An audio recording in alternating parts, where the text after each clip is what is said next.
এ 3টা বছরে যেহেতু অর্থ ব্যাখ্যা আমার কিছুটা হলো আয়ত্ত ছিল, জানা ছিল, কোরআন এত পড়া পড়েছি, 3 দিনে প্রথম আমার খতম হয়ে যেত, পরবর্তীতে 7 দিনে শেষ করতাম। মাওলানা মামুনুল হক, মাওলানা সাখাওয়াত হোসেন রাজি সহ যেই কয়জন আমরা এক জায়গায় ছিলাম, প্রতি 7 দিনে প্রতিযোগিতা হতো কে শেষ করতে পারে। তাহাজ্জুদের নামাজ মিলে, নফল নামাজ মিলে, এমনিতেই নামাজ মিলে, আর বাইরে পড়ে 7 দিনে শেষ করাই লাগবে। এত পড়া পড়েছি এই কোরআনে কারিম, এখনো মনে হচ্ছে নতুন পড়ছি।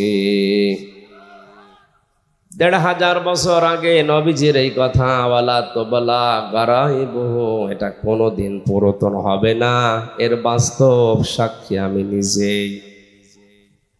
বাইরে থাকলে হয়তো বিভিন্ন বিষয়ের বই পড়া লাগতো, ওখানে যেহেতু অন্য কোনো বই সেরকম পাইনি, শুধু একটা কিতাবই পেয়েছি, মন মতো একেবারে সাজিয়ে সাজিয়ে পড়েও এখন যদি নতুন মনে হয়, জীবনে যারা কোরআন হাতই দেয় না তাদের কাছে কেমন লাগবে?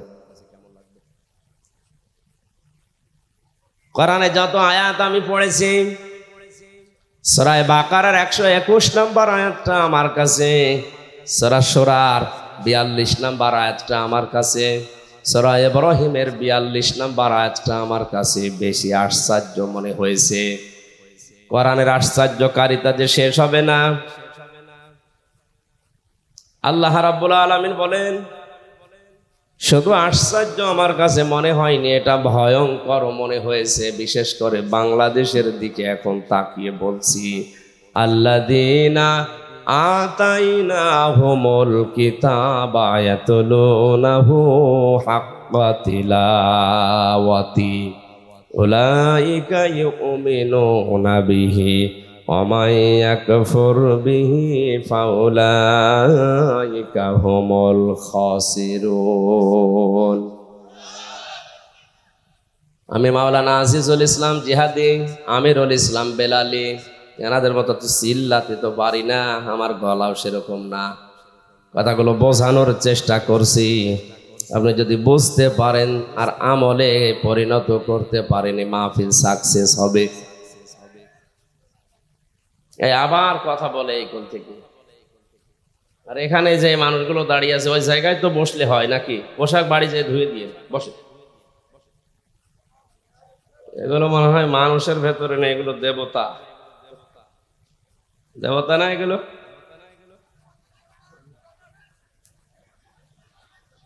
একটু বসলেই তো হয়, বসেন, বাড়ি যে পোশাকটা ধুয়ে দিয়ে বসে, দেখা যায় না কি দেখবেন কি? বসেন ভাই, বসেন বসেন। বারবার তার কেটে গেলে তো সমস্যা। এমনিতেই আমার শরীরের যে অবস্থা, এগুলো আসলে নেওয়াই ঠিক হয়নি এখন। আপনারা সাহায্য না করলে তো কথা বলতে পারবো না। যাই হোক, না বসলেও কথা বলবেন না ভাই। এই কথা বলেন কেন? চুপ করেন।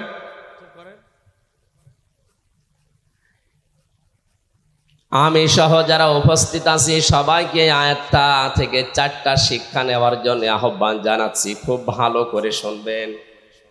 আল্লাহ পাক বলেন, আমি যাদেরকে কিতাব দিয়েছি তারা এই কিতাবের হক আদায় করে তেলাওয়াত করে। কি আদায় করে?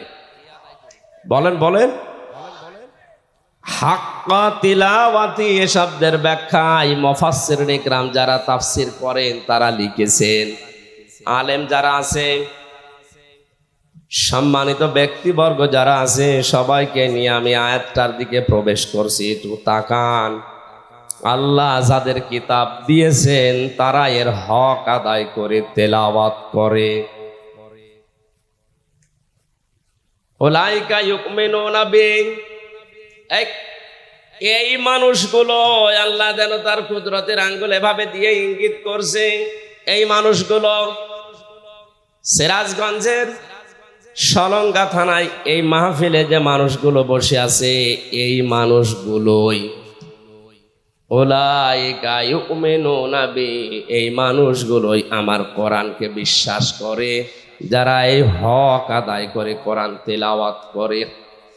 হক আদায় করার জন্য শর্ত 4টা। কয়টা? বলেন বলেন। এর পরবর্তী শব্দটা কিন্তু আরো কঠিন। আমাই ইয়াকফুর বিহি ফাউলাইকা হুমুল খাসিরুন।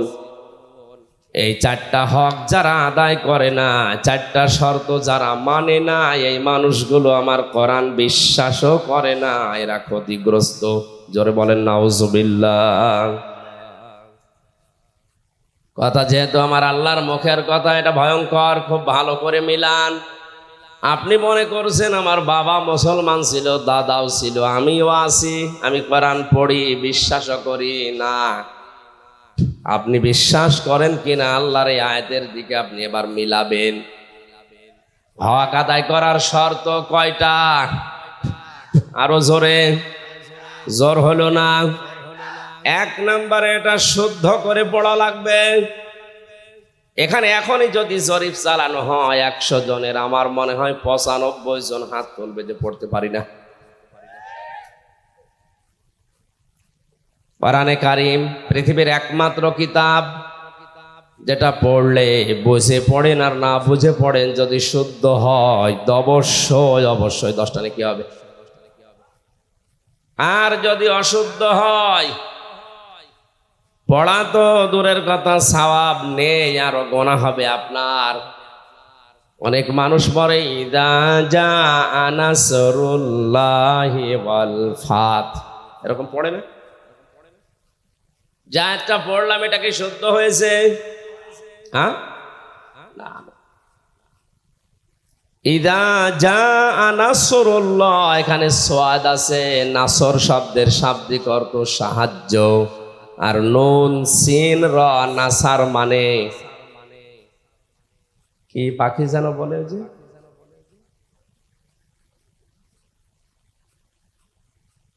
শকুন, শকুন। আল্লাহ পাক বলেন যখন আসবে আল্লাহর সাহায্য তখন আপনি বিজয় দেখতে পাবেন। অথচ সোয়াদ বাদ দিয়ে সিন দিয়ে যদি কেউ উচ্চারণ করে পড়ে, তাহলে অর্থ হবে যখন আসবে শকুন, আল্লাহর শকুন, তখন আপনি বিজয় পাবেন। পুরা আকাশ পাতাল পাল্টিয়ে যাচ্ছে। এই জন্য শব্দগুলো শুদ্ধ করে পড়া দরকার। কোন একটা কিতাবে যেন পড়েছিলাম, এক হিন্দু বেটা প্রায় 18 বছর পর্যন্ত তার এক দেবতার নাম দিয়ে সকাল বেলা জপত, সামাদ ইয়া সামাদ ইয়া সামাদ। 18 বছর পরে তার মুখটা একদিন গোল হয়ে যেন বেরিয়ে গেছে ইয়া সমাদ। আল্লাহ রাব্বুল আলামিন ডাক দিয়ে বলে, বান্দা আমাকে ডাকো কেন? ফেরেশতারা বলে, রব্বুল আলামিন নাফরমান তোমারে ডাকে না, ওর দেবতাকে ডাকছে। আল্লাহ পাক বলেন, ফেরেশতারা আজ 18 বছর ওর মুখের দিকে আমি তাকিয়ে আছি, কখন আমার বান্দার মুখটা গোল হয়ে শুদ্ধ করে আমার নামটা বের হয়। সামাদ মানে যার অভাব আছে, আর সমাদ মানে যার অভাব নেই। সুতরাং কোরআনে কারিমের যদি হক আদায় করে শর্ত মেনে পড়তে হয়, এক নম্বরে আমাদেরকে বিশ্বাসী যদি বলে দাবি করা লাগে যে আমি কোরআন বিশ্বাস করি, অবশ্যই অবশ্যই শুদ্ধ করে পড়া লাগবে। এ বিষয়টা মেনে নিতে দলমত নির্বিশেষে আমরা রাজি আছি, আলহামদুলিল্লাহ। এখন থেকে শুরু করে মরণের আগ পর্যন্ত যদি আপনি চেষ্টা চালান, তাহলে আপনি তালবে এলেম, তালবে এলেম শুধু ওই 5 বছর 7 বছর 10 বছরের বাচ্চারাই না, 80-90 বছরের মুরব্বীও, বুড়া মানুষও তালবে এলেম হবে যদি এখনই কোরআন শিক্ষার জন্য লেগে পড়ে। সুসংবাদ জানাচ্ছি, আল্লাহর নবী জানিয়েছেন, কেউ যদি তালবে এলেম হয়ে মারা যেতে পারে, আর ওই লোকটার জীবনে যদি হক কলেবাদ, মানুষের হক নষ্ট করার গোনা না থাকে, মহান আল্লাহ তালবে এলেমের ইজ্জতে মাফ করে দেবেন। এজন্য তালবে এলেম হওয়ার দরকার আমাদের আছে না নেই? তলেবে এলেম যখন বাড়ি থেকে কোরআনে কারিম শিক্ষা করার জন্য বের হয়, ওরে এত সম্মান বাড়িয়েছে নবীজি। আল্লাহর নবী বলেন, আল্লাহ তার নূরের ফেরেশতা দিয়ে ওর পায়ের নিচে পর বিছিয়ে দেন। এটা পরীক্ষিত হয়েছে। ইমাম গাজালি রহমতুল্লাহ আলাইহি বলেন, কোরআনে কারীম শিক্ষা করার জন্যে বাড়ি থেকে বের হয়ে যত সামনে যেতে যায় তত পেছনে চলে যায়। যেই কয়দিন ক্লাসে গেলাম প্রতিদিন এভাবে দেরি হয়ে যায়। শিক্ষক ওস্তাদ মাওলানা যিনি আছেন আমাকে বারবার গরম দিতে থাকে, দেরি হয়ে যায় কেন, দেরি হয়ে যায় কেন। ওনাকে খুলে বললাম, ওস্তাদ বাড়ি থেকে যখন কোরআন আমি বুকের ভেতরে নিয়ে বের হই দেখি আমার সামনে সুন্দর সুন্দর কিছু পাখি পর বিথিয়ে দিচ্ছে।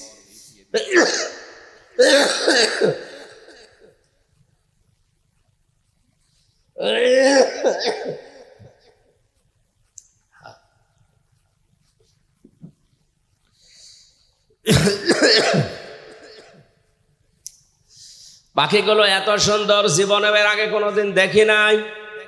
এ পাখি দেখার সঙ্গে সঙ্গে এক হাত দিয়ে কোরআন ধরার পরে আর এক হাত দিয়ে সরাতে থাকি। যত সরিয়ে দিতে চাই তত জোর করে আমার পায়ের নিচে পর বিছিয়ে দেয়।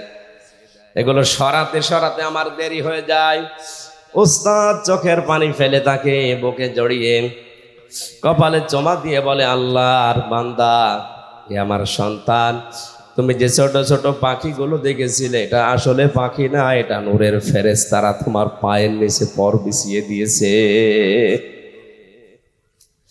আশা করছি যে বয়সেই হোক কোরআন না শিখে মরব না, এ সিদ্ধান্ত আজকে নিয়ে যাবেন। রাজি আছেন? আলহামদুলিল্লাহ। দ্বিতীয় শর্ত হচ্ছে শুধু কোরআন পড়লেই হবে না, এটা বুঝতে হবে। আজ 100 জনের ভেতরে 95 জন তো আমরা পেলাম পড়তে পারে না, 5 জন পারে, তার 4 জন বোঝে না। এখানে আজকের যে সূরা জুমার 10 নম্বর আয়াতের তাফসীর করা হবে, আপনি যদি কোরআন কিছু না বোঝেন তা আপনি কি করে আমার তাফসীর বুঝবেন বলেন? এজন্য হালকা পাতলা হলেও আপনাকে কোরআনে কারীম বোঝার মতো যোগ্যতা অর্জন করা লাগবে। আল্লাহ রাব্বুল আলামিন বলেন, ওয়ালাকাদ ইয়াসসারনাল কুরআনা লিযিকরি ফাহাল মিন মুদ্দাকির। এই কোরআন আমি সহজ করে দিয়েছি, এখান থেকে উপদেশ নেওয়ার মতো কেউ আছো কি? আল্লাহর এই আফসোস যেন আর না থাকে, আমরা চেষ্টা চালাবো ইনশাআল্লাহ। 3 নাম্বার, এটা শুধু বুঝলেও হবে না, এটা যতটুকু বুঝলেন অতটুকু প্র্যাকটিক্যাল লাইফে আমল করা লাগবে।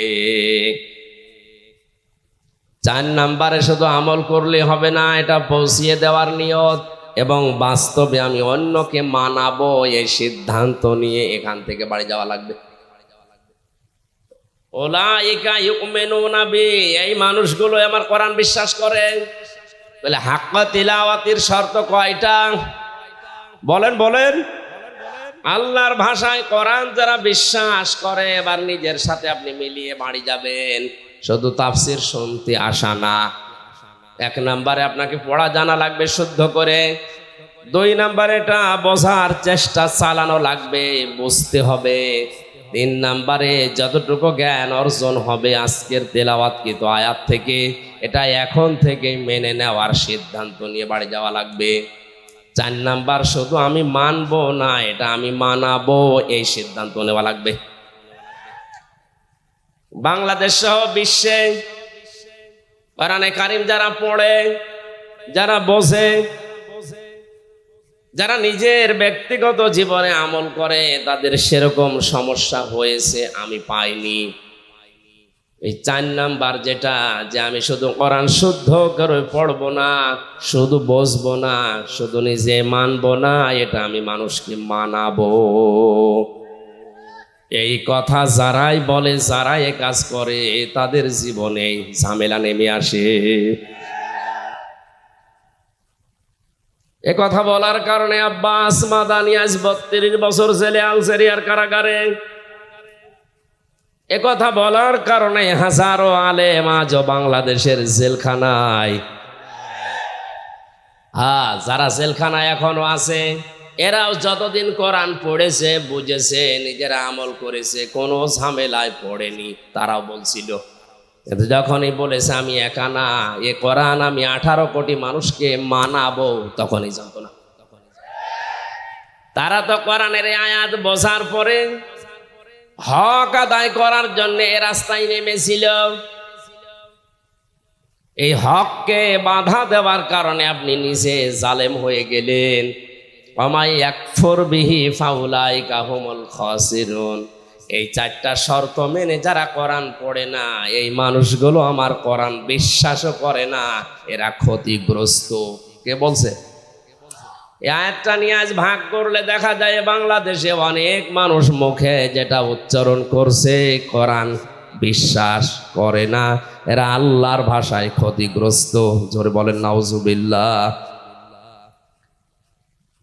এর যে আশ্চর্যকারিতা আছে, কোনোদিন তো শেষ হবে না, এ কোনোদিন পুরাতন আপনার কাছে মনে হবে না। যত পড়বেন আপনার হৃদয় যত পরিষ্কার থাকবে, কোরআন তত নতুন। জোরে বলেন আল্লাহু আকবার। আল্লাহর নবী বলেন ফিহি মাসাবিহিল হুদা, হুদা এটা হেদায়েতের মশাল, ও মানারিল হিকমা বিজ্ঞানের মিনার। কোরআন সম্পর্কে নবীজি যে তথ্যগুলো দিয়েছেন, আমরা এখন সবগুলো অক্ষরে অক্ষরে পাচ্ছি। এই কোরআন শোনার জন্য যারা এ রাতের বেলা বসে গভীর মনোযোগ দিয়ে শুনছি, সকলে বলছি আলহামদুলিল্লাহ। দরুদ আর সালাম পড়ছি আমাদের নবী মুহাম্মদুর রাসূলুল্লাহ সাল্লাল্লাহু আলাইহি ওয়াসাল্লামের প্রতি। আল্লাহর ঘোষণা দেওয়া আদর্শ নেতা এই পৃথিবীতে মাত্র একজন। কয়জন? এটা রাজনীতির দিকে, সমাজনীতির দিকে, আন্তর্জাতিক দিকে, ওই দিকে না নিয়ে আপনি নিজের সাথে কোরআনের আয়াতটা মিলাবেন। আল্লাহর ঘোষণা দেওয়া নেতা, আদর্শ মানুষ শুধুমাত্র কয়জন? এই বলেন বলেন। নামাজ পড়া যেরকম ফরজ, রোজা রাখা যেরকম ফরজ, স্ত্রীকে পর্দায় রাখা যেরকম ফরজ, এ পৃথিবীতে আদর্শ নেতা হিসাবে বিশ্ব নবীকে মেনে নেওয়া ওই রকম ফরজ। কারণ আল্লাহর ঘোষণা দেওয়া নেতা কয়জন? কোরআনের দিল বলা হয় যেটাকে, সেখানে আল্লাহ ঘোষণা দিয়েছেন ইয়াসিন ওয়াল কোরআনিল হাকিম। আল্লাহ পাক বলেন ইয়া হরফে নেদা, ইয়া মানে হে, সেন মানে সাজ্জেদ। তাফসিরে কাবির আল্লামা ফখরউদ্দীন রাজি রহমতুল্লাহ আলাইহি বিশাল তাফসিরে সেন শব্দের 5টা অর্থ তিনি দিয়েছেন। সেন মানে সাজ্জেদুল আলামিন, সেন মানে সাজ্জেদুল বাশার, সেন মানে সাজ্জেদুল কাউনাইন, সেন মানে সাজ্জেদুল আম্বিয়া, সেন মানে সাজ্জেদুল মুরসালিন। জোরে বলেন সুবহানাল্লাহ।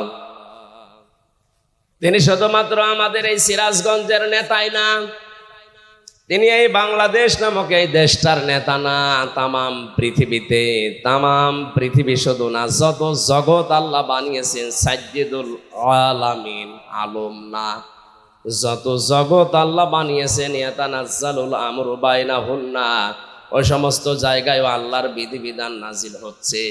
ওখানে যারা আছে তাদের জন্য একমাত্র আদর্শ বিশ্বনবী। দ্বিতীয় নম্বরে সাজ্জেদুল বাশার। বাশার মানে মানুষ, মানুষ পদবাচ্যে যারা বিবেচিত মানুষ হিসাবে কেউ যদি নিজেকে দাবি করে যে আমি মানুষ, অবশ্যই তার জন্যে আদর্শ নেতা হওয়া লাগবে বিশ্বনবী। কথা বলে না কেন? মানুষ দাবি করার পরেও কেউ যদি নবীর আদর্শ না মেনে অন্য কাউকে মেনে চলে, ইয়াসিন এই আয়াত অনুযায়ী আর মানুষ নেই, অন্য কিছু। এই কথা বোঝার চেষ্টা করেন ভাই।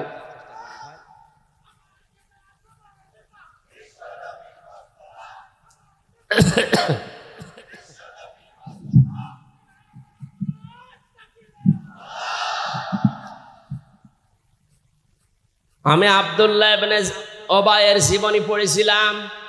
ওর পড়া জীবনে কোনো ফরজ নফল বাদ গিয়েছে। মুসলমান দাবি যেদিন করেছিল ওই দিন থেকে মরণ পর্যন্ত আমি পাইনি। শুধু একটা জিনিস ওর ভেতরে ছিল না, ও তলে তলে আবু জেহেলকে নেতা মানত।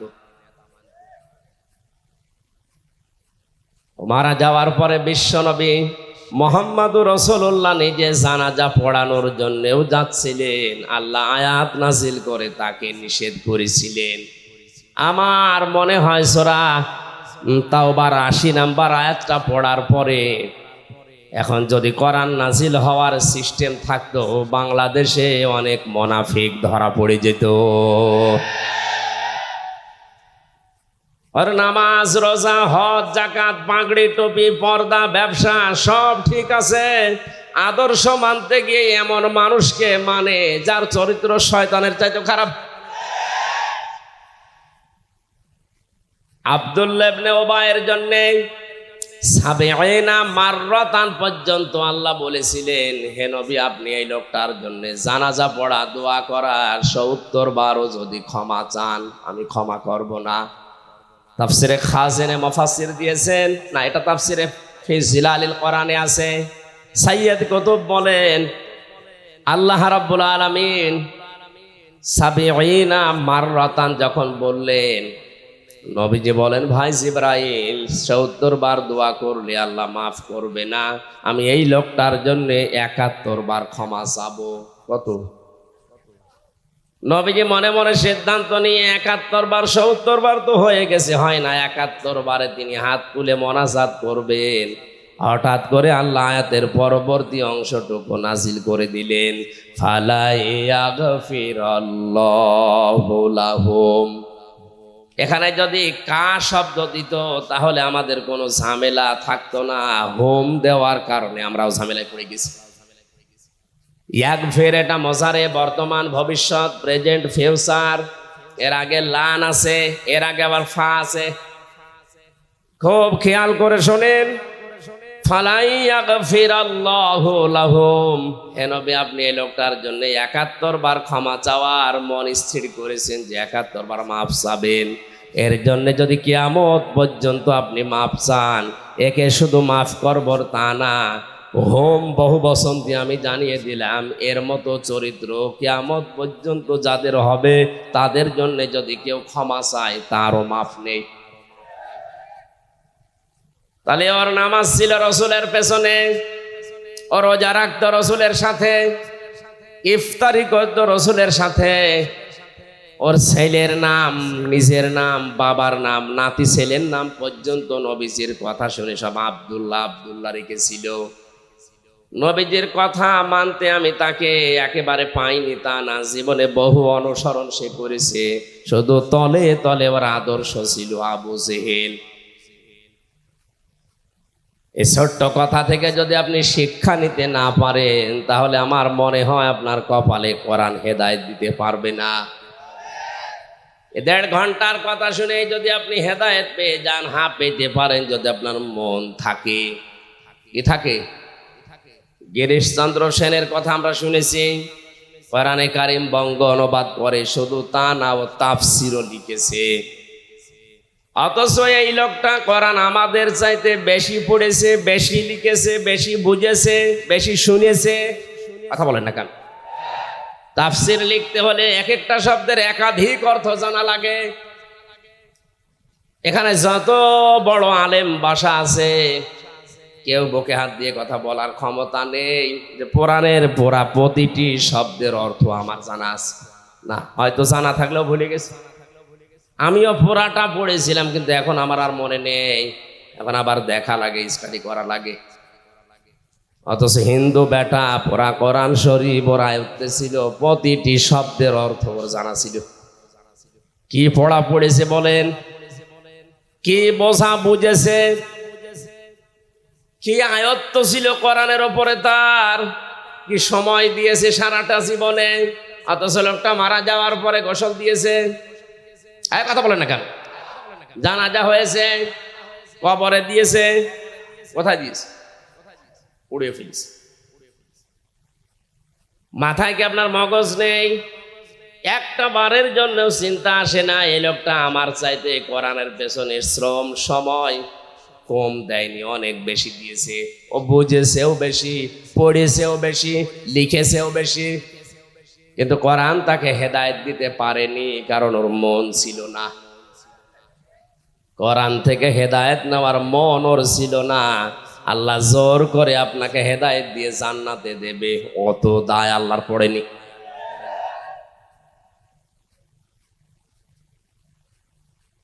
এজন্য আপনি মন তৈরি করেন। সারাটা জীবন না, আপনি যদি 10 মিনিটও মন দিয়ে কোরআন শুনে সিদ্ধান্ত নিতে পারেন, কোরআনের যে কোনো শব্দ আপনাকে হেদায়েতের পথ বলে দিতে পারে, সে ক্ষমতা কোরআনের আছে। এই লোকটার জীবনী সম্পর্কে আল্লাহ কোরআনের আয়াত এমনিতে নাজিল করেনি, বলেন তো ৭০ মাররাতান দিয়েছেন আল্লাহ। নবী আপনি ৭০ বারও দোয়া করলে হবে না। নবীজি শেষ পর্যন্ত ৭১ বার দোয়া করার জন্য প্রস্তুতি নিচ্ছিলেন। সাইয়্যিদ কুতুব বলেন শেষ পর্যন্ত আল্লাহ ফালাই ইয়াগফিরাল্লাহু লাহুম দিয়ে জানালেন নবী ৭০ বার না, ৭১ বার না, এর জন্য কিয়ামত পর্যন্ত দোয়া করলেও কবুল হবে না। শুধু এ না, হোম দিয়ে জানিয়ে দিলাম এর মতো চরিত্র দুনিয়ায় যাদেরই হবে তাদের জন্যও দোয়া করলে কাজ হবে না। এখান থেকে আমরা ঝামেলায় আসি না নেই? বলেন বলেন। কারণ নবীরা ছাড়া কারো ঈমান নিরাপদ না, যে কোনো সময় আপনি বেঈমান হয়ে যেতে পারেন। এজন্যই মাঝে মাঝেই হযরতে ওমর হুযায়ফা ইবনে ইয়ামিনকে ডাক দিয়ে বলতেন, ভাই নবীজি তো অনেক গোপন কথা তোমার কাছে বলেছে, আমি শুনেছি ইন্তেকালের আগে মদিনায় মুনাফিক কারা কারা আছে তাদের একটা লিস্ট তোমাকে দিয়েছে, একটু দেখে বলো তো এই লিস্টের ভেতরে আমার নামটা আছে কিনা। হযরত হুযায়ফা বলে, খলিফাতুল মুসলিমিন কি বলেন আপনি, আপনার নাম থাকবে মানে? আপনি তো জিন্দা অবস্থায় জান্নাতের গ্যারান্টি পেয়েছেন। হযরতে ওমর ডাক দিয়ে বলে, হুযায়ফা দুনিয়াতে নবী ছাড়া কারো ঈমান নিরাপদ না, কখন না জানি মানুষ বেঈমান হয়ে যায় শয়তানের ধোকায় পড়ে। যদি দেখো আমার নামটা ওই লিস্টের ভেতরে আছে, এখনো পর্যন্ত তওবা করার সময় আছে, আমি এখনো ফিরে আসবো, ভালো হয়ে যাব। জোরে বলেন সুবহানাল্লাহ। কারা কোন টেন্ডেন্সিতে ছিল তারা, আর আমরা আছি কোন ধান্দায়? এজন্য কখন আপনার ঈমান চলে যায় বলা যায় না, এখনই আপনাকে পরিবর্তন হওয়ার সিদ্ধান্ত নেওয়া লাগবে। যদি কোনো নেফাকি, কোনো মুনাফিকি আমার ভেতরে থেকে থাকে, আছে কিনা আজকে আমি আলোচনার মাধ্যমে ফুটিয়ে তুলবো ইনশাআল্লাহ। তাহলে সাইয়্যিদুল বাশার দিয়ে যেটা তাফসিরে মুফাসসির জানাতে চেয়েছেন, মানুষ দাবি করার পরেও যে বিশ্ব নবীকে আদর্শ মানে না, ও মানুষ না, ও জানোয়ার। এটা এ দেশের জন্য না, কথা বোঝেন আমার? আপনার হাতে পায়ে ধরে বলছি, আপনি আর যাই করেন আপনার আদর্শ যেন বিশ্ব নবী হয়, নয়তো দুনিয়াতেও আপনি অনেক কিছু হারাবেন, মরণের পরে তো আপনি হারিয়ে বসে আছেন। কারণ কবরের ভেতরে 3 নাম্বারেই প্রশ্ন হবে, মান হাযার রাজুল, এই লোকটা কে ছিল? তার আদর্শ যদি দুনিয়ায় আপনি না মেনে চলেন, মরণের পরে দেখে বলবেন লা আদরি, আমি এর চিনি না, আমি জানি না। জোরে বলেন নাউজুবিল্লাহ। 3 নাম্বারে সাইয়্যিদুল কাওনাইন, তিনি শুধু এই জগতের না, উভয় জগতের মানুষ আর জিন, যত সৃষ্টি আল্লাহ পাঠিয়েছেন সবার জন্যই ছিলেন আদর্শ। 4 নাম্বারে শুধুমাত্র মানুষের না, মানুষের ভেতরে দামি মানুষ যারা নবী এবং রসুল, তাদেরও জন্য আমার নবী ছিলেন আদর্শ। জোরে বলেন আল্লাহু আকবার। এজন্য ইয়াসিন সূরাটা একবার পড়লে 10 খতম করার সওয়াব হয়, অবশ্যই হয়। এখানে 86টা আয়াত আছে। আমি প্রায় 75টা বিষয়ে এই সূরার ভেতরে আলোচনায় পেয়েছি। সারা জীবনে যারা এই 75টা বিষয় বাস্তবে প্র্যাকটিক্যাল লাইফে আমল করতে পারবে, তারাই কোরআনে কারিমের এই সূরা ইয়াসিন থেকে যেটা আল্লাহ দিতে চান ওইটা পাবে। আর 10 খতম করার কোরআন শরীফ পড়ার সওয়াব অবশ্যই আপনি পাবেন। কিন্তু সওয়াবগুলো টিকে থাকার জন্য যে পেছনে সেলাই করা দরকার, ওই সেলাইগুলো হচ্ছে এই ৭৫টা আমল। তাফসিরে ফি জিলালিল কোরআনটা, এই সূরা ইয়াসিনের তাফসিরটা যতটুকু সময় পাবেন দেখবেন, আপনার সূরা ইয়াসিন পড়ার পরে 10 খতম পড়ার সওয়াব পাওয়া যায়। এ সওয়াব ধরে রাখার যে নিয়ম ওখানে দেওয়া আছে। আল্লাহ তৌফিক দিন, বলেন আমিন। সূরা জুমা 10 নম্বর আয়াতটা আমরা পড়েছি, তাফসির আকারে কথা বলার জন্য তৌফিক কামনা করছি আল্লাহর। জবান খুলে বলেন আউযু বিল্লাহি মিনাশ শাইতানির রাজিম। বিসমিল্লাহির রহমানির রহিম।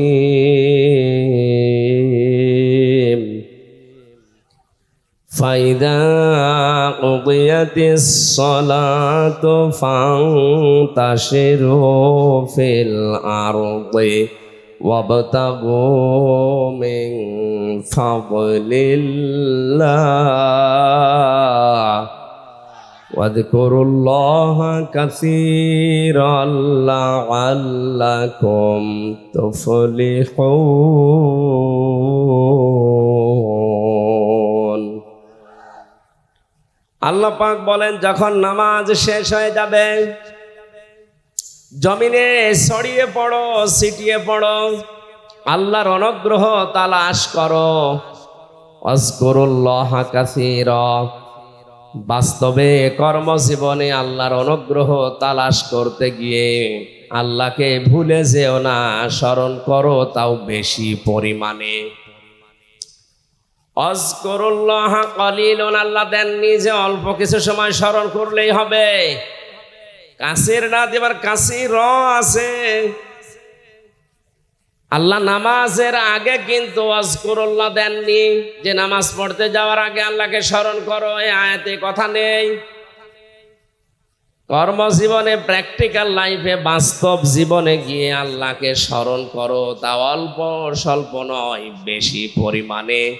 এই দুইটা আদেশ যদি আমার বান্দারা মেনে নিতে পারে, লাআল্লাকুম তুফলিহুন, আমি আল্লাহ পাক বলে দিলাম, আশা করা যায় তারা সফল হবে। জোরে বলেন সুবহানাল্লাহ। আয়াতের কথা কয়টা? দুইটা। বলেন বলেন। 1 নম্বরে নামাজ। 1 নম্বরে কি? সুতরাং নামাজের সময় যখন হয়ে যাবে, প্রথমে যেহেতু কুদিয়াতিস সালাত আছে, দুনিয়ায় যত গুরুত্বপূর্ণ কাজ থাক না কেন, সব কাজ আমরা মুসলিম, আমাদের জন্য বাতিল। আগে নামাজ। এই কথা বলে না কেন? এই জন্য আজকের আলোচনার বিষয় বললাম, নামাজের সময় নামাজ, কাজের সময় কাজ। অন্যান্য জাতির কথা আমরা বাদ দিলাম। ৯৬% মুসলমান যেহেতু আমরা এদেশে আছি, নামাজের সময় যখনই হয়ে যাবে, যত বড় গুরুত্বপূর্ণ সময় থাক, ফরজ নামাজ আমরা বাদ দেব না।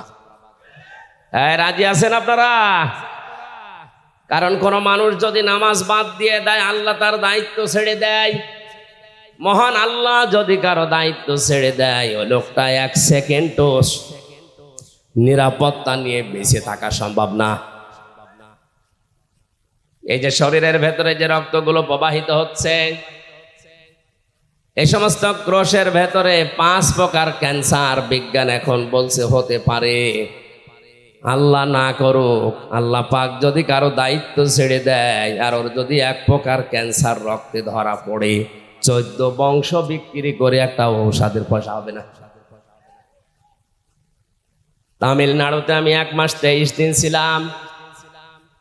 আমার এই ছোট্ট মেয়েটাকে নিয়ে যখন ছিলাম, দেখি একটা লোক বাড়ি সিলেটে ডাক দিয়ে বলছে, ভাই আজকে আমার রিপোর্ট দিয়েছে ডাক্তার, আমার ক্যান্সার ধরা পড়েছে রক্তে, দোয়া করেন আমি যেন ঈমান নিয়ে মরতে পারি। কি হয়েছিল? প্রথমে বলে পায়ের নিচে আমার একটা ফুসকুড়ি দেখা দিয়েছিল। মনে করলাম এমনি এমনি ভালো হয়ে যাবে।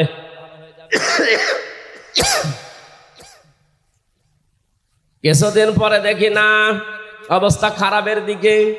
সিলেটে দেখালাম, ঢাকাতে দেখালাম, ওরা বলে আপনি ভারতে যান। আসলাম এখানে, আজ 13 মাস আমি এখানে আছি। লক্ষ লক্ষ টাকা আমার খরচ হয়ে গেছে।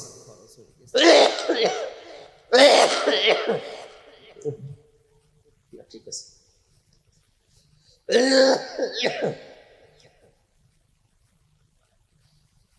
চা লাগবে না ভাই। আজকে ডাক্তার রিপোর্ট দিয়েছে রক্তের ভেতরে মানুষের 5 প্রকারের ক্যান্সার হয়, তার ভেতরে আমার নাকি 1 প্রকার হয়েছে। আমার মুসলমান ভাইরা, এই জন্য আল্লাহ যদি কারো দায়িত্ব ছেড়ে দেয়, ওর দায়িত্ব নেওয়ার মতো দুনিয়া আসমানে আর কেউ নেই।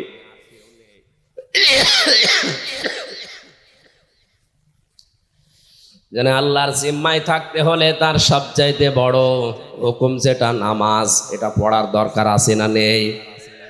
দুনিয়ার অনেক কিছু আছে, এর ভেতরে তা আখেরাতে তো আছে। পৃথিবীতে কোনো মানুষ যদি 5 ওয়াক্ত নামাজ আদায় করার আগে ওযু করে, মহান আল্লাহ তাকে অনেক রোগ শোক থেকে বাঁচিয়ে রাখেন। জোরে বলেন সুবহানাল্লাহ। যে যেই কর্মজীবনে আছেন, আজকে থেকে সিদ্ধান্ত নিয়ে যাবেন, জীবনে আজরাইল আসার আগে আমি মুসলিম, আমি ফরজ নামাজ ছেড়ে দেব না। এটা তো আপনি আজ 10-20 বছর একাধারে শুনছেন। হযরতে আব্দুল্লাহ আনসারীর জীবনী পড়েছিলাম, তিনি মাত্র একবার শুনেছিলেন এই ফরজ নামাজের গুরুত্ব। পরিবারস্থ লোকদেরকে গর্তের ভেতরে রেখে হলেও তিনি নামাজে আসতেন। হযরত ওমর একদিন নালিশ দিলেন, ইয়া রাসূলুল্লাহ, এই লোকটা প্রতিদিন পেছনে আসে নামাজে আর সবার আগেই দৌড় দিয়ে চলে যায়। আপনি মুনাফিকদের যে আচরণ বলেছিলেন, মুনাফিকদের জন্য বাজার ভালো লাগে বেশি, মসজিদ ওদের কাছে খারাপ লাগে। লোকটা আসে সবার পেছনে আর চলে যায় সবার আগে। আপনি এবার বলেন লোকটা কি? নবীজি বলেন, আন্দাজে মন্তব্য করা ঠিক নয়, চলো দেখি তার বাড়িতে গিয়ে। কয়েকজন সাহাবীকে নিয়ে নবীজি তার বাড়িতে গেলেন। ডাক দিলেন, আব্দুল্লাহ বাড়িতে আসো।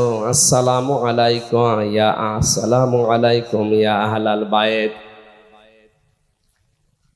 একবার, দুইবার, 3বার ডাক দেওয়ার পরে কাঁপতে কাঁপতে হযরতে আব্দুল্লাহ আসলেন। নবীজি বলেন, দেখো, আমি নবী যদি কারো ওপর অসন্তুষ্ট হয়ে যায়, মহান আল্লাহ তার জীবনের সব আমল বাতিল করে দেয়। আমি কি তোমাকে 3বার ডাক দেওয়ার পরে আসলে কেন প্রথম ডাকে সাড়া দিলে না?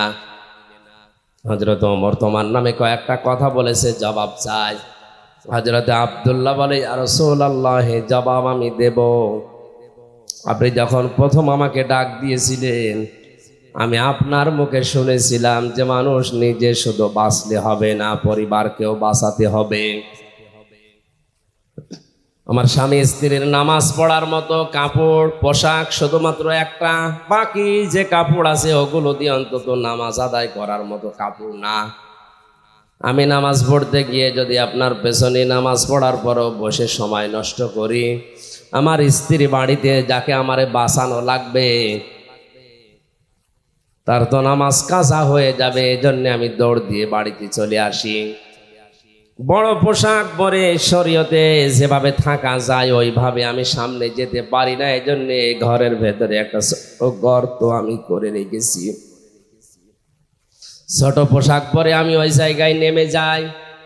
স্ত্রী এই বড় পোশাকটা পরে নামাজ আদায় করে, ওই পোশাকটা আমারে দিলে ওইটা নিয়ে আমি বাইরে আসি। আল্লাহর নবী তার কথাগুলো শুনছিলেন আর কাঁদছিলেন। হঠাৎ তাকিয়ে দেখলেন উঠানের উপরে একটা বাচ্চাকে শিকল দিয়ে বাঁধা। নবীজি বলেন, ওরে দেড়ি দিয়ে শিকল দিয়ে বেঁধে রেখেছ। সাহাবী বলে, হে নবী, আমি আপনার মুখে শুনেছি লা ইয়াদখুলুল জান্নাতা জাসাদুন গুযিয়া বিল হারাম। ওই শরীর জান্নাতে যাচ্ছে না, যাবেও না যার শরীরটা হারাম দিয়ে লালিত পালিত হয়। আমি যে পোশাকটা পরে বাইরে কর্মজীবনে যাই, আমার এই সন্তানটা ছোট মানুষ, আমার স্ত্রী তো ঘর থেকে ওভাবে বারবার বের হতে পারে না। ওই যে একটা খেজুর গাছ দেখছেন, ওইটা বাঁকা হয়ে ইহুদির বাগানের খেজুর গাছ আমার উঠানের উপরে এসেছে। ওখান থেকে পাকা খেজুর যখন পড়ে, আমার এই ছোট ছেলেটা না বুঝে হয়তো দু একটা কুড়িয়ে খেয়ে ফেলতে পারে। আমি মুসলিম দাবি করি, আমি আপনার উম্মত। আমার সন্তান যদি মানুষের জিনিস না বলে খায়, এটা চুরির ভেতরে গণ্য। চুরির যে সংজ্ঞা আছে, কারো জিনিস না বলে নেওয়া, না বলে খাওয়া, এর নাম চুরি। এর নাম কি? আমি মুসলমান, আমার এ নামে কলঙ্ক হয়ে যাবে। এই জন্যে যতক্ষণ আমি কর্মজীবনে বাইরে থাকি, ছেলেটাকে বেঁধে রাখতে আমার কষ্ট হয়, এরপরও আমার ছেলেটারে আমি বেঁধে রাখি। আমার এই ঘটনা বলা উদ্দেশ্য নয়, এই হাদিসটা আমি এই জন্যে বলছি, এই মানুষগুলোর দিকে তাকান। আল্লাহর ফরজ বিধানের কথা মাত্র তারা জীবনে একবার শুনেছিল, কত গুরুত্ব দিয়েছে। আমরা জন্মের পর থেকে শুনতেছি নামাজ, এই নামাজের গুরুত্ব, এই আমাদের কাছে গুরুত্ব আসে না। আউয়ালু মা ইউহাসাবু বিহিল আবদু ইয়াউমাল কিয়ামাতিস সালাহ। নবীজি বলেন, কিয়ামত যেদিন কায়েম হবে, সর্বপ্রথম আল্লাহ কিন্তু মানুষকে নামাজের হিসেব ধরবেন। জিজ্ঞাসা করবে, হামজা জীবনে নামাজ পড়েছিলি কিনা আগে বল। আমার জীবনে যদি ফরজ সেজদাগুলো না থাকে, ওই দিন আমি কিন্তু 100 ভাগ ধরা খেয়ে যাব। মিথ্যা যদি বলি, ওয়াহা আমি নামাজ পড়েছিলাম, আল্লাহ রাব্বুল আলামিন বলেন, তাহলে সেজদা দিয়ে এবার দেখা। বেনামাজি মানুষগুলো সেজদা দিতে পারবে না, সূরা কলমের ভেতরে আছে। আল্লাহ পাক বলেন, ওই মানুষগুলো তখন উল্টিয়ে পড়বে, লক্ষ লক্ষ মানুষের সামনে তখন তারা অপমান হবে। সুতরাং কিয়ামতে কোটি কোটি মানুষ থাকবে, এগুলোর সামনে অপমান না হয়ে যদি সম্মান পেতে চায়, আমাদের এই জীবদ্দশায় নামাজের দরকার আছে না নেই? আশা করছি আজকের এই ওয়াজ শোনার পর থেকে মরণ পর্যন্ত ফরজ নামাজ ছাড়বেন না। যত বড় গুরুত্বপূর্ণ কাজ থাক না কেন, অন্তত যদি নফল আর সুন্নত পড়তে নাও পারেন, পরে পড়ে নিন, ফরজটা অবশ্যই আদায় করবেন। মানুষ নামাজ অনেকে পড়ে না, তার ভেতরে অন্যতম কারণ হচ্ছে অধিকাংশ মানুষ নামাজের বিষয়ে জানে না। আমার কুষ্টিয়া জেলার গ্রামের বাড়িতে যেখানে হালসা, মাঝে মাঝে ওখানে যেতাম, যেয়ে দেখি ফজরের নামাজে মাত্র 3 জন। ইমাম সাহেব মুয়াজ্জিনকে বললাম, কই মানুষ কই? বলে, হুজুর এলাকার মানুষ নামাজ পড়ে না। পড়ে না, এ দোষ শুধু ওদের না, এ দোষ আমার। আসলে নামাজ যে কি, নামাজের ভেতরে কি পাওয়া যায়, নামাজে কি মজা আছে, এটা এলাকার অধিকাংশ মানুষ জানে না। এই কারণে ওরা নামাজে আসে না। সুতরাং এটা আগে জানানো লাগবে। সূরা ফাতিহা বাদ দিয়ে 4টা সূরা যদি শুদ্ধ করে অর্থ সহ একটু আড্ডু হলেও ব্যাখ্যা সহ ওদেরকে জানানোর ব্যবস্থা করা যায়, নামাজের 13টা ফরজ 14টা ওয়াজিব দিয়ে অন্তত নামাজ কি এটা যদিও নামাজের শান্তি পায়, এই 3 জন না, এই ফজরের নামাজে 300 মানুষ হাজির হবে। একটা মাদ্রাসাও করে দিয়েছিলাম আমার মায়ের নামে। 1টা বছর পরে দেখি নামাজি প্রায় 5 থেকে 6 কাতার এখন প্রায় নামাজি হয়ে গেছে। মানুষ তো তারাই ছিল, শুধুমাত্র কোরআনে কারীম জানার ব্যবস্থা করে, বোঝার ব্যবস্থা করে দেওয়ার কারণে এখন তারা নামাজে মজা পেয়েছে, পিটালেও এখন তারা নামাজ ছাড়বে না। আপনার আশা করবেন মসজিদে হোক, খানকায় হোক, মাদ্রাসায় হোক, মক্তবে হোক, নামাজ ইসলাম মূল নীতি যেগুলো আছে, এই ফরজ বিধানে এগুলো মানুষকে জানানোর ব্যবস্থা করেন। মানুষ যদি সত্যিই নামাজে মজা পেয়ে যায়, ওই যে 2 জন সাহাবীর কথা হাদিসে এসেছে, বিশ্ব নবীর তাদের পাহারায় রেখেছিলেন। তাবু পাহারা দিতে গিয়ে একজন বলছে, সারা রাত এভাবে 2 জন জেগে থেকে লাভ নেই, একজন ঘুমিয়ে যায় আর একজন পাহারা দাও। সাহাবী চিন্তা করছে, যখন ঘুমিয়ে গেছে আমি সময়টা নষ্ট না করে নামাজে দাঁড়িয়ে কাটাই, কারণ এমনি এমনি কোরআন পড়লে সওয়াব হবে, 10টা করে নেকি হবে, আর নামাজে দাঁড়িয়ে তেলাওয়াত করলে 70টা নেকি হবে। যে সময়টা কাজে লাগায় আমি নামাজে দাঁড়িয়ে নামাজে তেলাওয়াত করছিলেন। দুশমন এসে দেখে কালো একটা পিলারের মতো কি যেন দাঁড়িয়ে আছে, অন্ধকারে মানুষ না পিলার বুঝতে পারার জন্য তীর নিক্ষেপ করেছে। তীরটা এসে তার ডান বাহুর ভেতরে লেগেছে। নামাজে তেলাওয়াতে তিনি এমন মজা পাচ্ছিলেন, নামাজ ছেড়ে দেননি। বাম হাতের ভেতরে আরেকটা লেগেছে। চিন্তা করছে এভাবে দুইটা লাগার পরে এখন যদি আমার বুকের ভেতরে পিঠের ভেতরে একটা তীর লেগে যায়, আল্লাহর নবী আহত হয়ে যাবেন। এই চিন্তা করে তিনি নামাজ শেষ করে সাহাবী পাশে যেটা আছে তাকে জাগালেন। জাগিতে ঘুম থেকে উঠে দেখছে দুই পাশে দুই তীর। ডাক দিয়ে বললেন, এ আমার সাথে দুই পাশে দুই তীর কেন? তিনি বিস্তারিত বলার পরে বললেন, আমাকে কেন ডাকলেন না? সাহাবী বলে, আল্লাহর বান্দা, আমি নামাজে দাঁড়িয়ে আমার আল্লাহর সাথে কথা হচ্ছিল, এত বেশি মজা পাচ্ছিলাম এই নফল নামাজটাতে। প্রথম তীরটা লাগার পরে আমি খেয়াল করি নাই, দ্বিতীয় তীরটা লাগার পরেও আমি খেয়াল করছিলাম না। মনের ভেতরে একটা চিন্তা এসেছিল, কি যেন আমার শরীরে এসে বিদ্ধ হয়েছে। চিন্তা করলাম আপনি তো ঘুমিয়ে আছেন, কি যেন এসে বিদ্ধ হয়ে গেল। এই অবস্থায় যদি আর একটা কিছু এসে আমার বুকের ওপরে লাগে, আমি যদি মারা যাই তাহলে বিশ্ব নবী আহত হয়ে যাবেন। এই চিন্তা যদি মনের ভেতরে উকি না দিত, জীবন চলে গেল, আমি নামাজ বাদ দিতাম না। তারাও তো আমাদের মতো রক্ত মাংসে মানুষই ছিলেন। অনেক মানুষ বলে আমি নামাজ পড়তে পারি না, কাজের যন্ত্রণায়। আপনার মতো মানুষই আছে, তারা কাজ করে খায় কিন্তু ফরজ নামাজ ছাড়ে না। এখানে যে সেই কর্মজীবনে আছেন, কর্মজীবন তো লাগবেই। আল্লাহ কর্ম করার আগেই নামাজের পয়েন্টটা আগে দিয়েছেন আয়াতে। এই জন্য মূল কথা এইটাই, আমরা যাই করি নামাজ যেন ফরজটা বাদ না দেই। আল্লাহ পাক বলেন, নামাজ যখন শেষ হয়ে যাবে তখন তোমাদের কাজ হবে ফান্তাশিরু ফিল আরদি ওয়াবতাগু মিন ফাদলিল্লাহ। নামাজ শেষ হয়ে যাওয়ার পরে এবার আর মসজিদে বসে থাকা ঠিক না। এই তাকান, অনেকেই নামাজের পরেও মসজিদে বসে বসে গল্প করে, নিজের ছেলে কয়টা, মেয়ে কয়টা, কে কোথায় কি করে, এই গল্প জায়েজ নেই আপনার জন্য। নামাজ শেষ, আল্লাহ বলেন এবার ছড়িয়ে পড়ো, ছিটিয়ে যাও। কোথায় যাবেন?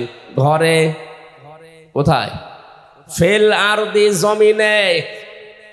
সুতরাং আমরা নামাজি যারা এই দেশে আছি, নামাজ শেষ, মসজিদের কাজ শেষ, এবার ছড়িয়ে পড়া লাগবে কোথায়? আরো জোরে। জমিনের ভেতরে আছে কৃষি ক্ষেত, জমিনের ভেতরে আছে ব্যবসা বাণিজ্য, জমিনের ভেতরে আছে থানা, জমিনের ভেতরে আছে কোর্ট কাছারি, আদালত। আসতে বলেন। এই জায়গাগুলোতে আপনি যদি ছড়িয়ে না যান, ওই জায়গাগুলো বিপরীত যারা আছে তারা দখল করে জুলুম চালাবে।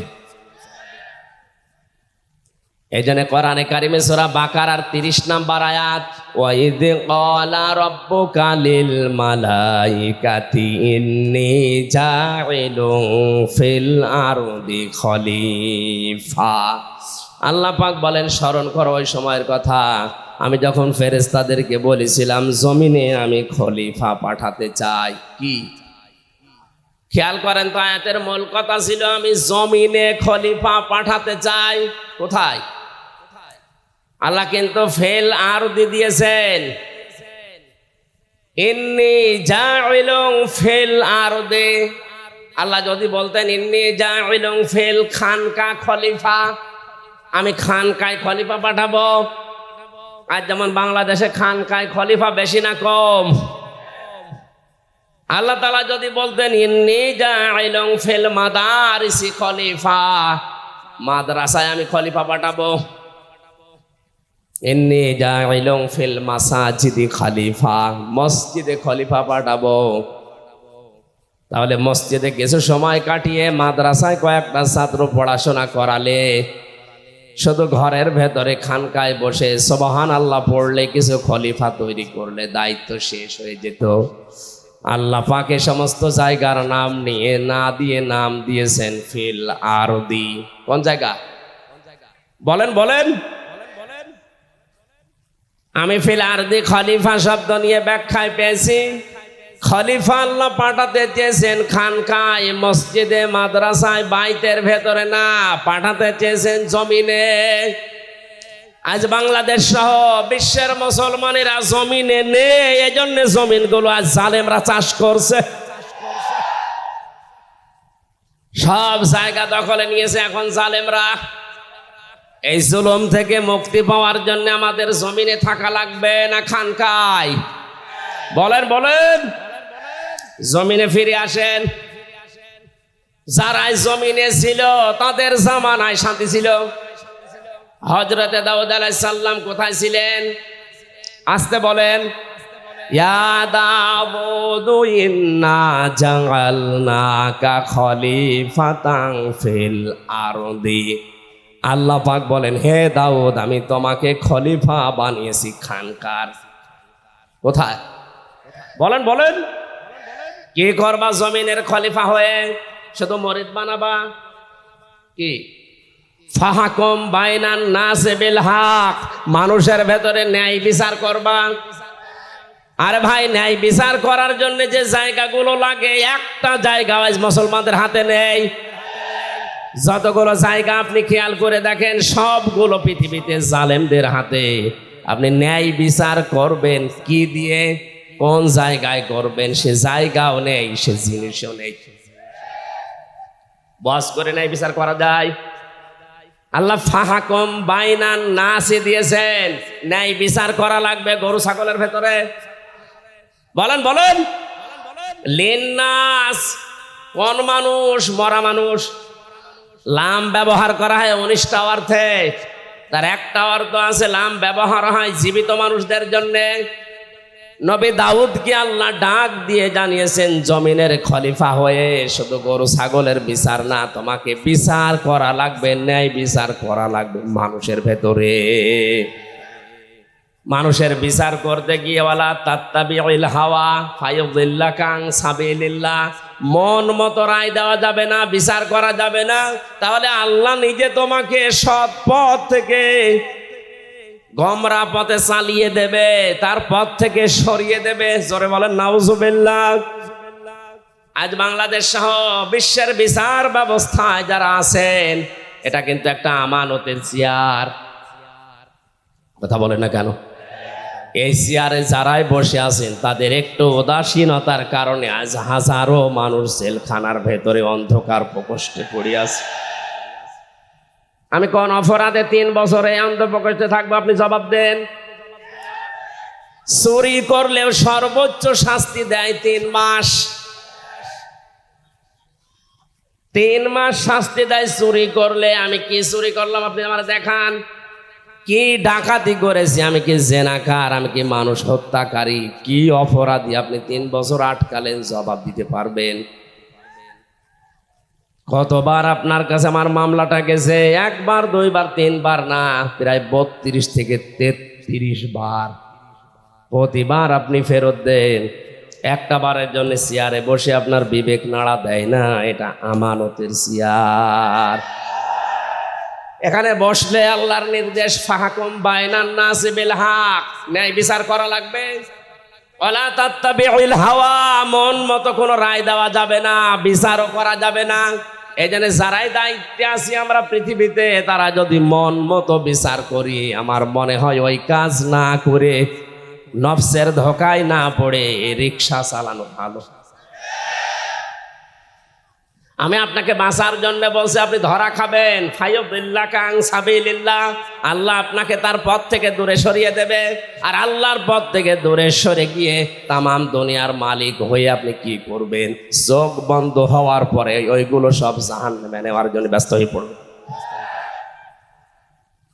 আমার ভাইরা জন, আমাদের থাকা লাগবে কোথায়? আরো জোরে। আমরা জমিনে আছি না? নেই। আরে আমরা জমিনে নেই। কেউ মসজিদে ঢুকে বসে আছি, কেউ খানকায়, কেউ মাদ্রাসায়, কেউ বাইতে। জমিনটা যেহেতু ফাঁকা, এই জন্য তো মন মতো জমিন চালাচ্ছে তামাম দুনিয়ার জালেমেরা। এখানে যদি ন্যায় বিচার প্রতিষ্ঠা করতে হয়, আমাদেরকে জমিনে ফিরে আসা লাগবে। আল্লাহ আমাদেরকে হযরতে ওমরের মতো জমিনে ফিরে আসার তৌফিক দিন। জমিনে শুধু যে আপনি কি করবেন, অবতাগু মিন ফাদলিল্লাহ, আল্লাহর অনুগ্রহ তালাশ করেন। এ পৃথিবীতে আল্লাহর যত অনুগ্রহ আছে, দয়া আছে, সবচাইতে বড় দয়া হচ্ছে হালাল রুজি। এই জন্য হালাল রুজির কথার আগে আল্লাহ ওয়াজকুরুল্লাহ কাসীরা দিয়েছেন। হালাল রুজি কামাই করতে গিয়ে যেন আমাকে ভুলে যেও না, ওখানে আমি আল্লাহকে স্মরণ করবা। যারা আজ দোকানদারি করে, ব্যবসা করে, তাদেরকে আল্লাহ জানিয়েছেন ওয়াইলুল লিল মুতাফফিফিন আল্লাযীনা ইযা ক্তালু আলান নাসি ইস্তাউফুন। ধ্বংস হয়ে যাক ওই দোকানদারগুলো যারা ওজনে কম বেশি করে, নেওয়ার সময় বেশি নেয়, দেওয়ার সময় কম দেয়।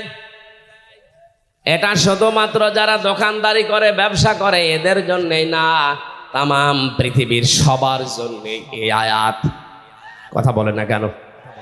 যারা শিক্ষকতা করে, প্রাইমারি থেকে বিশ্ববিদ্যালয় পর্যন্ত যারা শিক্ষক, এরা ক্লাসে যেগুলো শিক্ষা দেওয়ার কথা অধিকাংশ হক আদায় করে না। এই জন্যে কোচিং করা লাগে, এই জন্যে প্রাইভেট পড়া লাগে। সরকার আপনার কাছ থেকে 8 ঘন্টা কিনে নিয়েছে। এই 8টা ঘন্টা যদি আপনি সঠিকভাবে যা পেয়েছিলেন ওইভাবেই দিতেন। বিশ্ববিদ্যালয়ের শিক্ষক হওয়ার জন্য কত যোগ্যতা অর্জন করা লাগে, কত কিছু কত জায়গা থেকে নেওয়া লাগে। এত কিছু নিয়ে আপনি ডক্টর হয়েছেন, অথচ দেওয়ার সময় ছাত্রদেরকে এই ক্লাসে দিতে চায় না, বলে আলাদা করে প্রাইভেট পড়া লাগবে, কোচিং করা লাগবে, উনি অন্য জায়গায় যে ক্লাস নেবে। জোরে বলেন নাউজুবিল্লাহ। আল্লাহর কসম, কোরআনে কারিম আমার সামনে, আপনি ধরা খাবেন স্যার। কারণ আপনি নেওয়ার সময় কত বেশি নিয়েছেন আমি জানি। আমার ভার্সিটির যারা স্যার ছিল অধিকাংশই তো মিশরের, সৌদি আরবের। ডক্টর জিয়াদ, এত বেশি তার জ্ঞান ছিল। ডক্টর লোকমান, আমার মনে হয় সারাটা জীবন যদি লোকমান স্যার কথা বলে, আমার সারা জীবনে শুনতে মনে যাবে, এত জ্ঞান আল্লাহ তাকে দিয়েছেন। আমি শুধু লোকমান স্যারকে না, লোকমান স্যার অনেক ভালো, অনেকগুলো স্যারকে অন্যান্য বিভাগের কথা বলছি। শুধু বিশ্ববিদ্যালয় না, কলেজে আছে সিস্টেম, মাদ্রাসায় আছে সিস্টেম, প্রাইমারি আছে সিস্টেম। এরা নেওয়ার সময় অনেক কিছু আমরা নিতে থাকি, কিন্তু দেওয়ার সময় ঠিক মতো দিতে চাই না। এই যে যেখানে বসে আছি, এই চেয়ার, এই মেম্বার, এই মঞ্চটা, এখানে বসার আগে অনেক কিছু আমি কিন্তু নিয়ে এসেছি, পেয়েছি, দেওয়ার সময় ডেলিভারি দিতে পারছি না। এবার আসতে বলছে, ও মনে করছে হুজুরও ধরা খাবে। আমি তো ধরা খাবো, কারণ 1 ঘন্টা কথা বলতে হলে কমপক্ষে 50 ঘন্টা আয়াতের উপরে পড়া লাগে। আমি যত তথ্য পেয়েছি, এই যে প্রায় 10 পৃষ্ঠা একাধারে লিখেছি এখানে। এতগুলো কথা বলার আগেই আল্লাহর ওলিরা এসে বলছে হুজুর, এক হুজুরে আমি খেজুর হয়ে গেছি। সুতরাং নেওয়ার সময় আমিও কম নেইনি, বিভিন্ন জায়গা থেকে অনেক কিছু নিয়েছি, দেওয়ার সময় আমিও ডেলিভারি দিতে পারছি না। আল্লাহ, তুমি এই মঞ্চের হক আদায় করার তৌফিক আমাদের দান করো। কর্মজীবনে যে আল্লাহকে বেশি স্মরণ করো, মানে ওজনে কম বেশি করবেন না, খাদ্যে ভেজাল দেবেন না। অনেক মানুষ আছে সুবহানাল্লাহ, আলহামদুলিল্লাহ, নামাজ রোজা, এমনকি এ মানুষ তাহাজ্জুদ পড়ে, কিন্তু বাস্তবে প্র্যাকটিক্যাল লাইফে ওর কর্মজীবনে ও হালাল থাকতে পারছে না। আমার অনার্সের সার্টিফিকেট তুলতে গিয়েছিলাম বিশ্ববিদ্যালয়ে, মাস্টার্সের টানতে গেলাম, যিনি দায়িত্বে আছেন বললাম স্যার একটু সই করে দিলেই হয়ে যায়। আমারে বলছে হামজা তাড়াতাড়ি করো। স্যার আমি তো তাড়াতাড়ি করছি। কিছুক্ষণ পরে বললাম স্যার আমি গাড়ি ধরবো, একটু তাড়াতাড়ি দিলে ভালো হতো। তুমিও তাড়াতাড়ি করো, আমি জোহরের নামাজের জামাত ধরবো। আমি তো কিছু প্রথমে বুঝতে পারি না, ডাক দিয়ে বললাম, স্যার আপনি কি ইশারা দেন? আমি তো তাড়াতাড়ি করছি। স্যার এবার মুখ ফুটে বলেই ফেলছে, হামজা 2000 টাকা বের করো। বললাম, ও আপনি নামাজে যাবেন, জোহরের নামাজে জামাত ধরবে, আপনার এইটা আসল জামাত। সরকার আপনার কাছ থেকে 8 ঘন্টা কিনে নিয়েছে, দায়িত্ব দিয়েছে কি এই 8 ঘন্টার ভেতরে ছেলে মেয়েরা আসবে, সই করে সিল মেরে আপনি কাগজটা দিয়ে দেবেন, এইটাই আপনার নামাজ। কথা বলেন না কেন?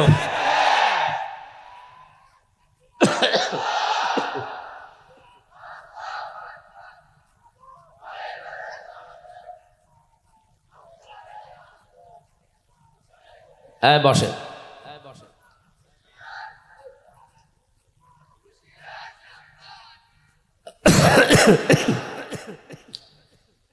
অথচ উনি নামাজ মনে করেছে ওই 5-7 মিনিট 10 মিনিট যেটা জামাতে নামাজ পড়বে ওইটাকে, আর এইটাকে উনি দুনিয়ার কাজ মনে করছে।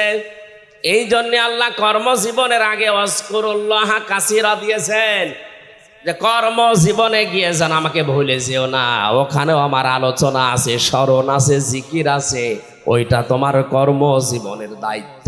জোরে বলেন সুবহানাল্লাহ। জীবন যদি সফল করতে চান অবশ্যই আপনাকে এই 2টা কাজ করা লাগবে। এই জন্য মসজিদে মানুষ যখন প্রবেশ করে ডান পা দিয়েই বলে, আল্লাহুম্মা ইন্নী আসআলুকা মিন ফাদলিকা, হে আল্লাহ আমি তোমার কাছে তোমার অনুগ্রহ চাই, দয়া চাই। বের হওয়ার সময় আল্লাহকে বলে, আল্লাহুম্মা আফতাহ লি আবওয়াবা রাহমাতিকা, হে আল্লাহ তোমার কাছে আমি এসেছি, তোমার এই ঘরে রহমতের দরজা যা আছে সব কিছু খুলে দাও। এই জন্য আল্লাহর দয়ার রহমত পেতে হলে মসজিদমুখী হওয়া লাগবে, আর আল্লাহর ফজল অনুগ্রহ পেতে হলে জমিনমুখী হওয়া লাগবে। কথার অর্থ আমি বোঝাতে পেরেছি? রহমত পাওয়ার জন্য মসজিদ, রহমতের জন্য আরো জোরে বলেন। এই জন্য অশান্তি লাগলে আপনি মসজিদমুখী হবেন। 2 রাকাত নামাজ আদায় করে আপনি আল্লাহকে আপনার মুখের কথা, মনের কথা, দুঃখের কথা বলেন, এটা রহমত পাওয়ার জায়গা। আর যদি কেউ অনুগ্রহ ফজল পেতে চায় অবশ্যই তার জমিনে আসা লাগবে।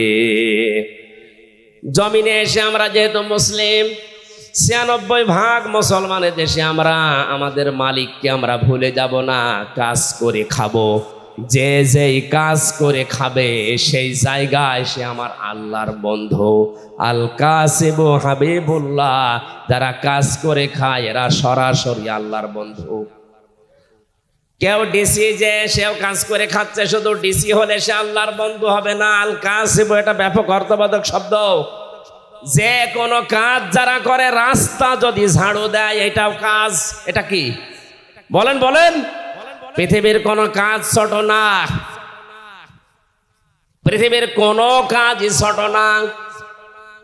টয়লেট যারা পরিষ্কার করে এটাও কাজ। এটা যদি সঠিকভাবে ও দায়িত্ব পালন করে ও আল্লাহর বন্ধু। এই জন্য কাজকে ছোট মনে করা, ঘৃণা করা, কাজকে ছেড়ে দেওয়া জায়েজ নেই। যে কোনো কাজ করেন কিন্তু কাজটা হওয়া লাগবে ভালো। কি? আল্লাযী খালাকাল মাউতা ওয়াল হায়াতা লিয়াবলুয়াকুম আইয়ুকুম আহসানু আমালা। আল্লাহ পাক বলেন, মানুষের মওত আর হায়াত সৃষ্টি করে দুনিয়ায় পাঠালাম কেন জানো? আমি পরীক্ষা করতে চাই তোমাদের ভেতরে কে ভালো কাজ করতে পারে। কি কাজ?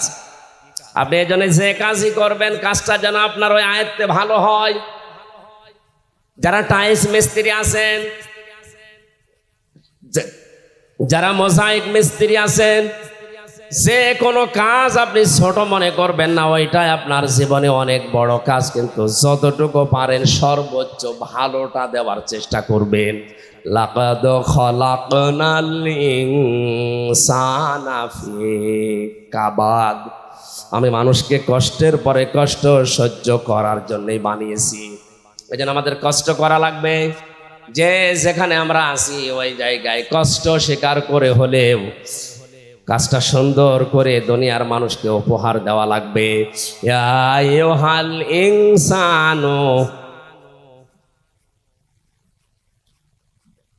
কাদহাং ফামুলাকি, হে মানুষেরা, তোমার রবের কাছে যদি পৌঁছাতে চাও তাহলেও তোমাকে কঠোর পরিশ্রমের মাধ্যমে পৌঁছানো লাগবে। এই জন্য পৃথিবীর কোনো কাজ যেহেতু ছোট না, যে কাজে আছেন আপনি নিজেকে ছোট মনে করবেন না। মনে করছেন আমি তো দোকানদারি করে, আর একজন ডিসি আছে, একজন এমপি, ওর অনেক বড় না। কাজ তো কাজই। প্রত্যেক কাজ যদি কেউ সঠিকভাবে পালন করতে পারে, সে আর সাধারণ মানুষ থাকে না, সে সঙ্গে সঙ্গে আল্লাহর বন্ধু হয়ে যায়। আল্লাহর যদি কেউ বন্ধু হয়, আল্লাহু ওয়ালিয়ুল্লাযীনা আমানু ইখরিজুহুম মিনাজ যুলুমাতি ইলান নূর। ঈমান যারা আনে আমি আল্লাহ তাদের বন্ধু হয়ে যায়। আমার দায়িত্ব হয়ে যায় তাদেরকে অন্ধকারের রাস্তাগুলো থেকে আলোর দিকে, ইসলামের দিকে, জান্নাতের দিকে বের করে নিয়ে আসা। জোরে বলেন সুবহানাল্লাহ। আল্লাহ আমাদের জীবন সফল করার জন্য যে পদ্ধতিগুলো দিলেন, এখন থেকে জীবনে যতদিন হায়াত আছে নামাজের সময় আসলেই নামাজ, নামাজ শেষ আর বসে থাকবো না। নামাজের পরে যাব কোথায়? কাজে। কোথায়? যে যেই ধরনের কাজ পেয়েছেন কাজ করেন, ওই কাজে যে সঠিক থাকতে পারলে আপনি আল্লাহর ওলি হয়ে, বন্ধু হয়ে দুনিয়া থেকে বিদায় নিতে পারবেন। আল্লাহ আমাদের তৌফিক দিন, জোরে বলেন আমিন। মা বোন যারা এসেছেন তাদের জন্য মাত্র কয়েকটা ওয়াজ করছি তিরমিজি শরীফ থেকে। সম্মানিত মা বোনেরা, আপনার তাওয়াক্কুল হওয়া লাগবে হযরতে হাজিরা রাদিয়াল্লাহু তাআলা আনহার মতো। আপনার ইবাদত বন্দেগী হওয়া লাগবে হযরতে মরিয়মের মতো। আপনার দৃঢ় ঈমান তৈরি করা লাগবে হযরতে আসিয়া রাদিয়াল্লাহু তাআলা আনহার মতো। আপনার স্বামী ভক্তির উদাহরণ হওয়া লাগবে খাদিজাতুল কুবরা রাদিয়াল্লাহু তাআলা আনহার মতো। আপনার জ্ঞান অর্জন করার স্পৃহা থাকা লাগবে হযরতে আয়েশার মতো। আপনার পর্দা পশিদা এগুলো থাকা লাগবে বিশ্ব নবীর ছোট মেয়ে ফাতেমাতুজ জোহরার মতো। আল্লাহ এই 6টা নারীকে নারীদের জন্য আদর্শ বানিয়ে দিয়েছেন। সিরাজগঞ্জ সহ বিশ্বের মা বোনদেরকে এই 6টা নারীকে আদর্শ হিসাবে মেনে চলার তৌফিক দিন আমিন। আমার শরীরের দিকে এবং কণ্ঠের দিকে কাশি যেভাবে হচ্ছে আমি আর কথা বলতে পারছি না। সামনে শরীর সুস্থ হোক, ভালো হোক, পরিবেশ আসলে কথা বলবো। এখন মুসাফির, মজলুম এবং অসুস্থ, এই 3টা বিষয় সামনে রেখে আমরা একটা মোনাজাত করছি। আল্লাহুম্মা আমিন। এই মোনাজাতটা বসে করেন ভাই। রব্বানা যালামনা আনফুসানা ওয়া ইল্লাম তাগফির লানা ওয়া তারহামনা লানাকুনান্না মিনাল খাসিরিন। রব্বুল আলামিন, সারাটা জীবন অপরাধ করে জীবনটা নষ্ট করে ফেলেছি। হাত উঠায়া কথা বলবো ভয় করে, লজ্জা করে। জীবনের অপরাধের দিকে তাকালে তোমার জান্নাতের আশা করা যায় না। আমাদের জীবনের অপরাধের দিকে তাকালে হয়তো তোমার ক্ষমা করতে ইচ্ছেও করবে না। অপরাধের দিকে তাকিও না, তোমার রহমতের দিকে, তোমার অনুগ্রহের দিকে তাকিয়ে তুমি মাফ করে দাও। সূরা জুমার এই 10 নম্বর আয়াতে যে আদেশগুলো তুমি আমাদেরকে দিয়েছো, অক্ষরে অক্ষরে পালন করার সুযোগ এবং পরিবেশ তৈরি করে দাও। এই মাহফিলের আয়োজন যারা করেছে, শোনার জন্য যারা এসেছে, কিয়ামতের ওই কঠিন ময়দানে এটা জান্নাতে যাওয়ার একটা মাধ্যম বানিয়ে দিও আল্লাহ। সম্মানিত মা বোনেরা পর্দার আড়ালে বসে আছে, আল্লাহ তাআলা তাদেরকে এই 6 জন নারীকে সামনে রেখে জীবন চালানোর তৌফিক দাও। তাদের তাওয়াক্কুল তুমি হযরতে হাজেরার মতো বানিয়ে দাও। রব্বুল আলামিন তাদের স্বামী ভক্তির যে নিদর্শন, এটা খাদিজাতুল কুবরার মতো তৈরি করে দাও। তারা যারা স্বামীকে সম্মান করতে পারে সেই তৌফিক মা বোনদের দান করো। তাদের পর্দা পশিদাকে হযরতে ফাতেমার মতো বানিয়ে দাও। তাদের দৃঢ় ঈমানকে হযরতে আসিয়ার মতো বানিয়ে দাও। আল্লাহ তাআলা তিরমিজি শরীফের হাদিসটা আমাদের মা বোনদেরকে তুমি বাস্তব জীবনে প্রেক্ষাপটে এই দেশে মেনে চলার সুযোগ করে দাও। যত অতিথি আজকে এসেছে আল্লাহ, আমি কোরআন হাদিস থেকে সঠিকটা তুলে ধরার তৌফিক তুমি আমাকে দিয়েছো, আমি তুলে ধরেছি। এই মানুষগুলোকে তুমি মেনে চলার তৌফিক দাও। আমাদের অনেকের রোগ শোক আছে, বিশেষ করে আমি নিজে অসুস্থ, শেফায়ে কামেলা আজেলা নসিব করো রব্বুল আলামিন। আমার কণ্ঠটা, আমার শরীরটা তুমি ভিক্ষা দাও।